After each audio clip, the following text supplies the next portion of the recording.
আমেরিকাকে ছেড়ে কেন ফিলিস্তিনের পক্ষে পশ্চিমারা? বন্ধু ইসরায়েলকে কিভাবে বাঁচাবে যুক্তরাষ্ট্র? প্রেসিডেন্ট রাইসির মৃত্যু কার জন্য বড় সুযোগ? কে হতে যাচ্ছেন খামেনির উত্তরসূরি? প্রায় অসম্ভবকে সম্ভব করে চমকে দিল তুর্কি ড্রোন। কি এই গেম চেঞ্জার আকিনজি? আসসালামু আলাইকুম, দেখছিলেন বাংলাভিশন ওয়ার্ল্ড নিউজ। শিরোনাম: স্বাধীন ফিলিস্তিন ইস্যুতে ধীরে ধীরে দীর্ঘদিনের বন্ধুদের হারাতে শুরু করেছে যুক্তরাষ্ট্র। দেরিতে হলেও ইসরায়েলের নৃশংস গণহত্যার বিরুদ্ধে সোচ্চার হচ্ছে পশ্চিমারা। এরই মধ্যে ফিলিস্তিনকে স্বীকৃতি দেওয়ার ঘোষণা এসেছে ইউরোপের 3 দেশের কাছ থেকে। এমন অবস্থায় পশ্চিমা বন্ধুদের হারিয়ে কোন ঠাসা ইসরায়েলকে কিভাবে বাঁচাবে যুক্তরাষ্ট্র? রিফাত জামানের ডেস্ক রিপোর্টে বিস্তারিত। স্বাধীন সার্বভৌম রাষ্ট্র হবে ফিলিস্তিন। তাদের স্বাধীনতার দাবিতে আরব বিশ্ব আর মুসলিম দেশগুলোর সাথে এবার এক কাতারে সামিল হলো পশ্চিমা 3 দেশ। সোচ্চার হলো ফিলিস্তিনিদের উপর দীর্ঘদিনের মিত্র ইসরায়েলের বর্বর হত্যাযজ্ঞের বিরুদ্ধে। এই 3 দেশের সাথে ইউরোপের আরও দেশ যোগ দেওয়ার পরিকল্পনা করছে। এমন পরিস্থিতিতে ধীরে ধীরে পশ্চিমা বন্ধু হারাতে শুরু করেছে যুক্তরাষ্ট্র, আর গোটা বিশ্বে কোণঠাসা হয়ে পড়ছে গণহত্যাকারী ইসরায়েলও। কারা এই পশ্চিমা 3 দেশ? ফিলিস্তিনের পক্ষে যাদের সমর্থনে রীতিমতো উদ্বেগ আর উৎকণ্ঠায় পড়েছে যুক্তরাষ্ট্র ও ইসরায়েল। বুধবার ফিলিস্তিনকে স্বাধীন রাষ্ট্রের স্বীকৃতি দেওয়ার ঘোষণা দিয়েছে ইউরোপের 3 দেশ, আয়ারল্যান্ড, নরওয়ে ও স্পেন। তারা বলছে, গাজায় হত্যাযজ্ঞ বন্ধ আর শান্তি প্রতিষ্ঠার জন্য ফিলিস্তিনকে স্বাধীন রাষ্ট্র হিসেবে গঠন করতে হবে। অসলোতে নরওয়ের প্রধানমন্ত্রী জোনাস গাহর স্টোর, মাদ্রিদে স্পেনের প্রধানমন্ত্রী পেড্রো সানচেস এবং ডাবলিনে আয়ারল্যান্ডের প্রধানমন্ত্রী সাইমন হ্যারিস 28 মের মধ্যে ফিলিস্তিনকে স্বীকৃতি দেওয়ার আনুষ্ঠানিক ঘোষণা দিয়েছেন। Ireland, Norway and Spain are announcing that we recognise the state of Palestine. Ireland, Norway এবং স্পেন ঘোষণা করছে যে আমরা ফিলিস্তিন রাষ্ট্রকে স্বীকৃতি দিচ্ছি। সেই সিদ্ধান্ত কার্যকরের জন্য আমরা এখন জাতীয় পদক্ষেপ নেব।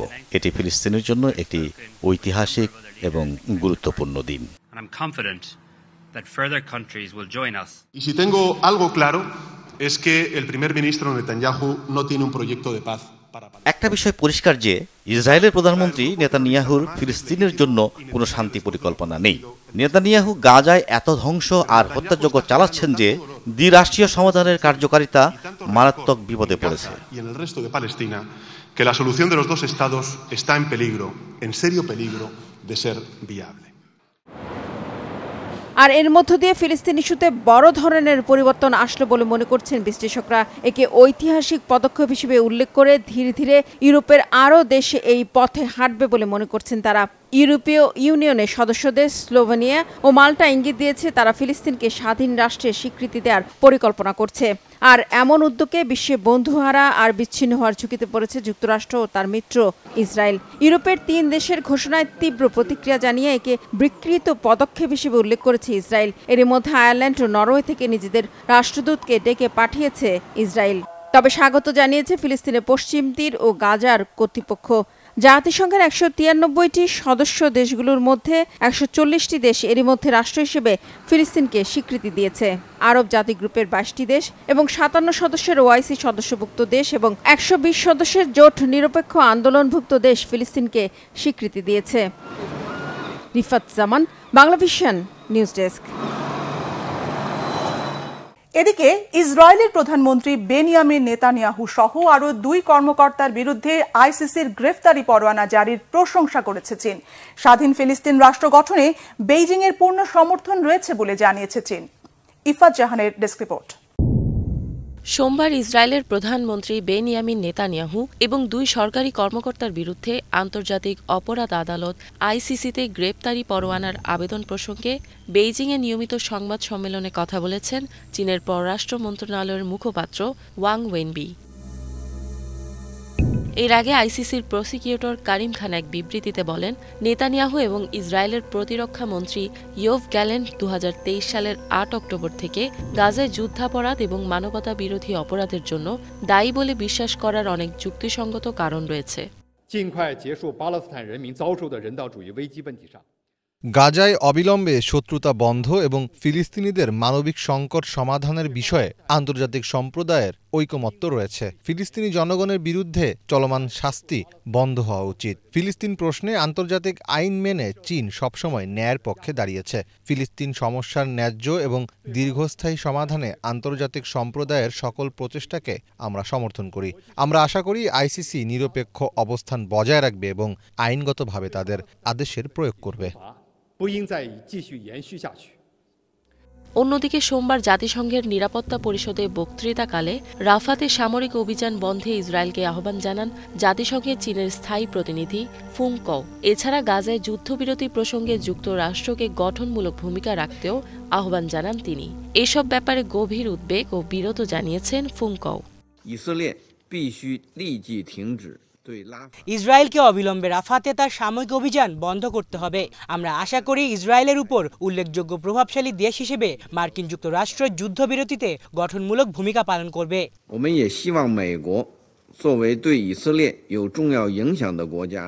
ফিলিস্তিন ইসরায়েল সংঘাত সমাধানে একমাত্র উপায় হিসেবে দুই রাষ্ট্র সমাধানের উপর জোর দেন ফুং কও। ইফাত জাহান, বাংলা ভিশন। শোকার্ত জনতার অংশগ্রহণে ইরানের রাজধানী তেহরানে প্রেসিডেন্ট ইব্রাহিম রাইসির জানাজা অনুষ্ঠিত হয়েছে। জানাজা পড়িয়েছেন দেশটির সর্বোচ্চ নেতা আয়াতুল্লাহ আলী খামেনি। 3 দিন ব্যাপী শেষ বিদায়ের আয়োজনের তৃতীয় দিন বৃহস্পতিবার রাইসিকে দাফন করা হবে তার জন্মশহর মাশহাদে। বিস্তারিত মেহরাব হোসেন খানের রিপোর্টে। বেদনার রঙই শুধু নয়, শ্রদ্ধেয় অভিভাবক, অসীম সাহসী কাণ্ডারি আর বিচক্ষণ সংস্কারককে হারানোর কষ্টে বুধবার সকাল থেকেই শোকের আবহে ঢাকা পড়ে ইরানের রাজধানী তেহরানের রাজপথ। বুকে চাপা কষ্ট নিয়ে তেহরান ইউনিভার্সিটি অভিমুখী জনস্রোতে সামিল হন নারী, পুরুষ, তরুণ, প্রবীণ সহ নানা শ্রেণী পেশার নগরবাসী। জানাজায় অংশ নিতে সরকারের পক্ষ থেকে SMS গেছে নগরবাসীর মোবাইলে। জানাজার ময়দানের দিকে যাওয়া রাস্তার দুপাশেই ছিল রাইসি সহ দুর্ঘটনায় নিহতদের ছবিযুক্ত ব্যানার ও পোস্টার, ছিল কালো পতাকা। ফিলিস্তিনের মুক্তি সংগ্রামে সদা পাশে থেকে শক্তি ও সাহস জোগানো ইরানের শীর্ষ নেতাদের জানাজায় সামিল হতে 1000 কিলোমিটার পাড়ি দিয়ে এসেছিলেন হামাস শীর্ষ নেতা ইসমাইল হানিয়া, ছিলেন লেবাননের হিজবুল্লাহর ডেপুটি চিফ শেখ তামিম নাইম কাসেম। দোয়ার পাশাপাশি পরিবেশন করা হয় হামদ নাত।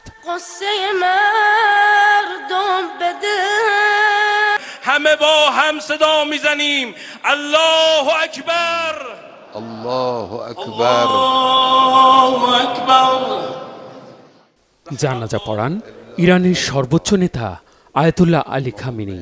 জানাজা শুরু হলে বিশাল ময়দান আর রাস্তায় দাঁড়ানো জনস্রোতে নেমে আসে পিন পতন নীরবতা। অশ্রুসজল চোখে নগরবাসী সামিল হন প্রিয় নেতার মাগফিরাতের দোয়ায়। শিয়া ধর্মীয় ঐতিহ্য অনুযায়ী মহানবী হজরত মুহাম্মদ সাল্লাল্লাহু আলাইহি ওয়াসাল্লামের বংশধরদের মতো যে কালো পাগড়িটি পরতেন রাইসি, তা রাখা ছিল তার কফিনের ওপর। কালো পাগড়ি নিয়ে একাধিক হাদিসে বলা হয়েছে মক্কা বিজয়ের দিন আর ভাষণ দেওয়ার সময় কালো পাগড়ি পরেছেন মহানবী হজরত মুহাম্মদ সাল্লাল্লাহু আলাইহি ওয়াসাল্লাম। রাইসির কালো পাগড়ি পরার পেছনে আরেকটি তথ্য প্রচলিত। জানা যায় আয়াতুল্লাহ ডিগ্রিধারীদের মধ্যে যারা মহানবীর বংশধরদের পরিবার থেকে এসেছেন তারা কালো পোশাক পরেন, বাকিরা পরেন সাদা।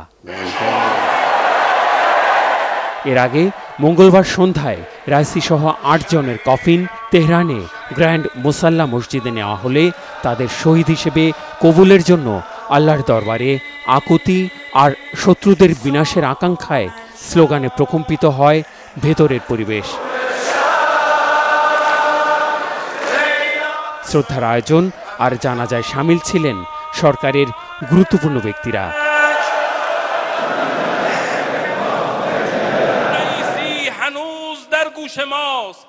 দাফনের জন্য রাইসির কফিন তেহরান থেকে খোরাসান প্রদেশ হয়ে যাবে তার জন্মস্থান পূর্বাঞ্চলীয় শহর মাশহাদে।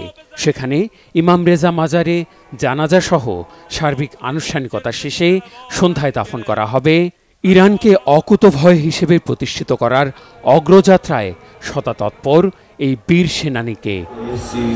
Mehrab Hussain Khan, Bangla vision, news desk. ইরানের সর্বোচ্চ ধর্মীয় নেতা আয়াতুল্লাহ আলী খামেনির উত্তরসূরি কি সদ্য প্রয়াত প্রেসিডেন্ট ইব্রাহিম রাইসি ছিলেন, নাকি তার আরো কোনো শক্ত প্রতিদ্বন্দ্বী ছিলেন? কে সে? রাইসির প্রধান প্রতিদ্বন্দ্বী, কেন তিনি পর্দার আড়ালে? ডেস্ক রিপোর্টে আরো জানাচ্ছেন মীর ফজলে রাব্বি। ইরানের ক্ষমতায় চূড়ায় পৌঁছানো হলো না, অপ্রত্যাশিতভাবেই চলে গেলেন ইব্রাহিম রাইসি। লাখো মানুষের সমাগমে শেষ বিদায় নিলেন ইরানের প্রেসিডেন্ট। এখন প্রশ্ন হচ্ছে, কি আছে ইরানের ভাগ্যে? রাইসির মৃত্যুর পর ইরানে এবার কি হতে পারে? ইরান যখন একাধিক ভূরাজনৈতিক ও অর্থনৈতিক সমস্যার মুখে, তখনই হেলিকপ্টার দুর্ঘটনায় মারা গেলেন দেশটির প্রেসিডেন্ট ইব্রাহিম রাইসি। রাইসির মৃত্যুর পর যে বিষয় সামনে আসছে তা হল সর্বোচ্চ ধর্মীয় নেতা খামেনির উত্তরাধিকার কে হবেন। বিশেষজ্ঞরা মনে করেন যে দুইজনের নাম নিয়ে আলোচনা হতো তার মধ্যে একজন ছিলেন রাইসি এবং অপরজন হলেন আয়াতুল্লাহ আলী খামেনির ছেলে ৫৫ বছর বয়সী মোস্তফা, যিনি পর্দার পেছন থেকে এতদিন প্রভাব বিস্তার করেছেন। তবে অনেকে মনে করেন মোস্তফা সর্বোচ্চ নেতা হলে ইরানের মানুষের একটা বড় অংশ খুশি হবেন না।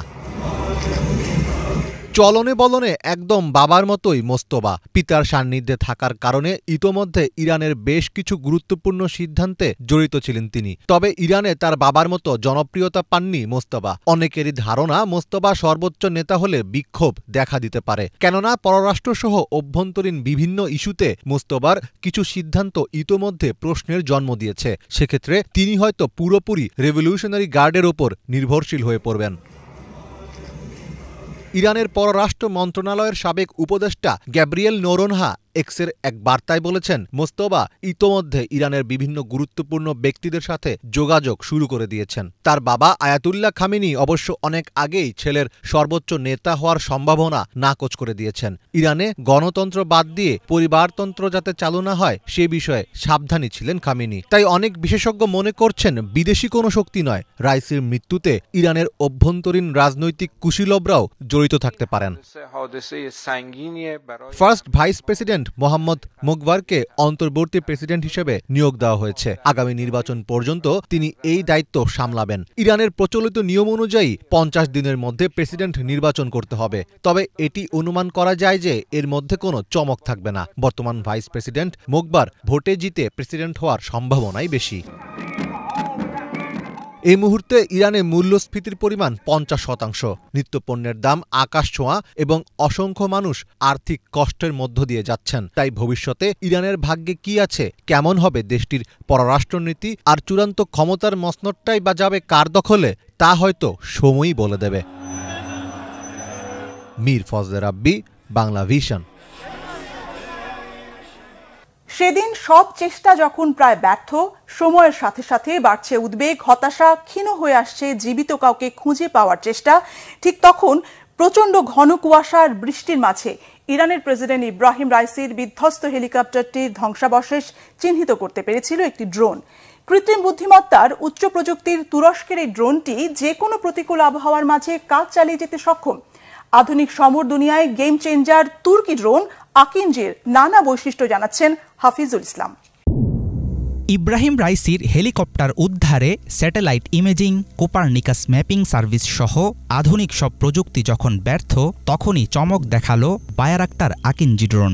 তুর্কি প্রতিরক্ষা প্রতিষ্ঠান বাইকার ডিফেন্সের তৈরি ড্রোনটি খুঁজে বের করল ইরানি প্রেসিডেন্ট রাইসিকে নিয়ে বিধ্বস্ত হওয়া হেলিকপ্টার।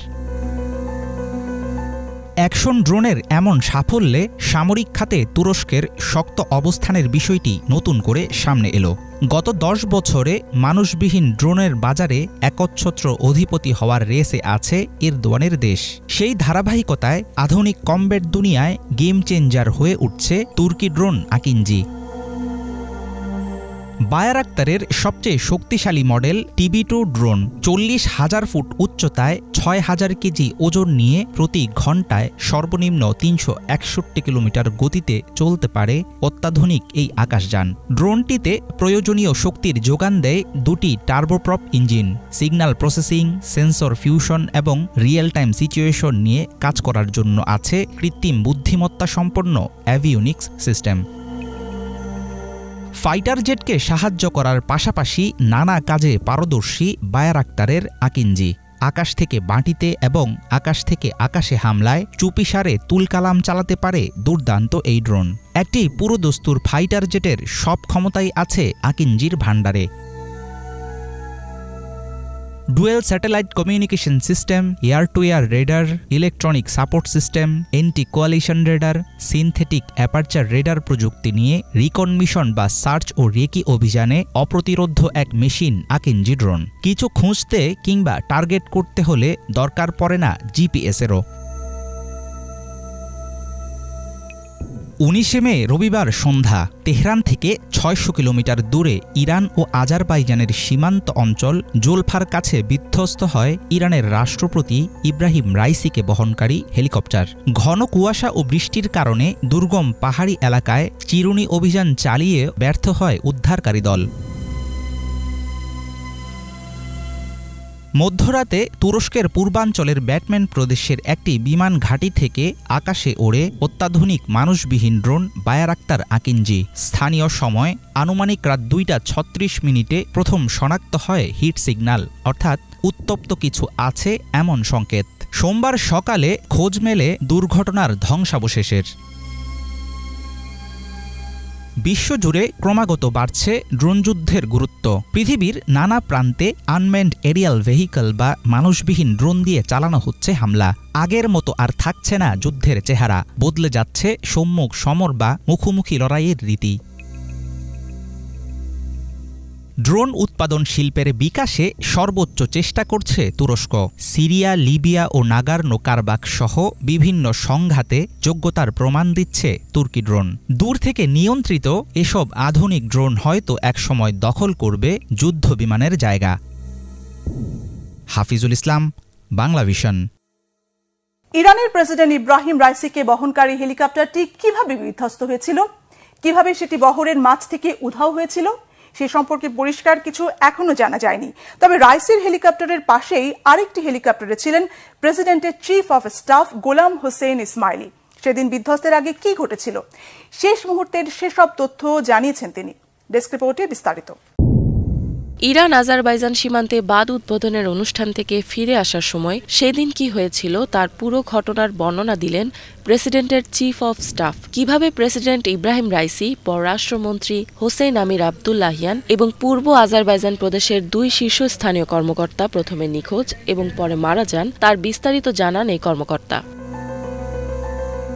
গোলাম হোসেন ইসমাইলি নামে ইরানের এই কর্মকর্তা রাষ্ট্রীয় টেলিভিশনে এক সাক্ষাৎকারে জানান, সেদিন ইরানের ভারজাকান অঞ্চলের আবহাওয়া পরিস্থিতি শুরুর দিকে স্বাভাবিক ছিল।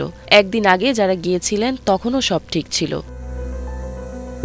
ইসমাইলি বাঁধ উদ্বোধনের অনুষ্ঠান থেকে ফিরে আসা 3টি হেলিকপ্টারের একটিতে ছিলেন। এই কর্মকর্তা বলেন, হেলিকপ্টারগুলো দুপুর 1টার সময় টেক অফ করেছিল। স্থানীয় সময় 19 মে এলাকাটির আবহাওয়া পরিস্থিতিও স্বাভাবিক ছিল।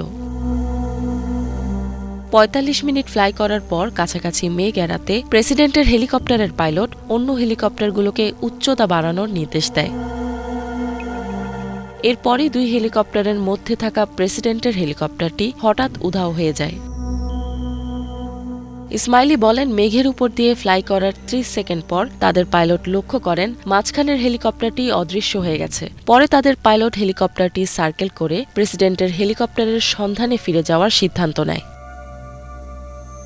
সে সময় রেডিও ডিভাইসের মাধ্যমে প্রেসিডেন্টের হেলিকপ্টারের সাথে যোগাযোগ করার বেশ কয়েকবার চেষ্টা করা হয়। পরে মেঘের কারণে উচ্চতা হ্রাস করতে না পেরে নিকটবর্তী একটি তামার খনিতে অবতরণ করে তারা।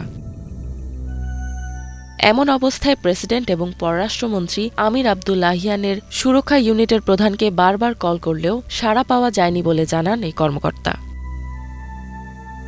অন্য 2টো হেলিকপ্টারের পাইলটরা রাইসিকে বহনকারী হেলিকপ্টারের ক্যাপ্টেনের সাথে যোগাযোগ করার চেষ্টা করলে ওপাশ থেকে জবাব দেন তাবরিজ জুমার নামাজের নেতা মোহাম্মদ আলী আলে হাশেম। তখন তার অবস্থা ভালো ছিল না। আলে হাশেম জানান, তাদের হেলিকপ্টারটি একটি উপত্যকায় বিধ্বস্ত হয়েছে। ইসমাইলি নিজেও আলে হাশেমের সাথে দ্বিতীয়বার যোগাযোগ করে পরিস্থিতি সম্পর্কে একই উত্তর পান।